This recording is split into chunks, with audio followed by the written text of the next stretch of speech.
ਗੈਰਤਮੰਦ ਤੇ ਜਿਹੜਾ ਬੇਗੈਰਤ ਹੁੰਦਾ ਹੈ ਉਹਦੀ ਡੈਫੀਨੇਸ਼ਨ 'ਚ ਕੀ ਫਰਕ ਆ ਜਾਂਦਾ? ਦੇਖੋ ਬੇਟਾ ਇਹ ਤੇ ਹਜ਼ਾਰਾਂ ਫਰਕ ਹੈ। ਦੇਖੋ ਨਮਾਇਆ ਮੈਂ ਦੱਸਣਾ, ਤੁਸੀਂ ਫਿਲਮ ਵੇਖਦੇ ਹੋ, ਜਦੋਂ ਵੀ ਇੱਜ਼ਤ ਤੇ ਅਟੈਕ ਕਰੇਗਾ ਸੈਡੀਆ ਕਰੇਗਾ, ਹੀਰੋ ਨਹੀਂ ਕਰੇਗਾ। ਹਾਂਜੀ ਠੀਕ ਹੈ ਜੀ।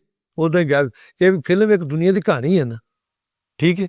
ਇੱਜ਼ਤਦਾਰ ਬੰਦਾ ਕਦੀ ਕਿਸੇ ਦੀ ਇੱਜ਼ਤ ਨਹੀਂ ਛਾੜੇਗਾ।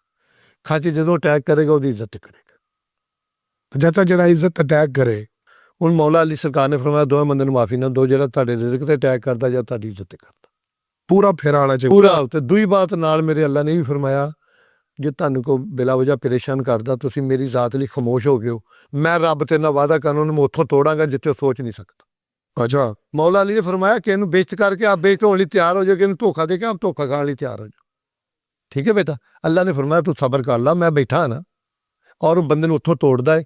ਇੱਜ਼ਤਦਾਰ ਬੰਦਾ ਕਦੀ ਕਿਸੇ ਨੂੰ ਖੁਆਰ ਨਹੀਂ ਕਰਦਾ ਪੁੱਤ, ਉਹਨੂੰ ਪਤਾ ਇੱਜ਼ਤ ਕਿਵੇਂ ਪਾਈਦੀ। ਬੰਦੇ ਖਾਮੋਸ਼ੀ ਨੂੰ ਬੁਜ਼ਦਿਲੀ ਦਾ ਨਾਂ ਦੇ ਨਹੀਂ, ਉਹ ਛੋਟੇ ਲੋਕ ਛੋਟੇ।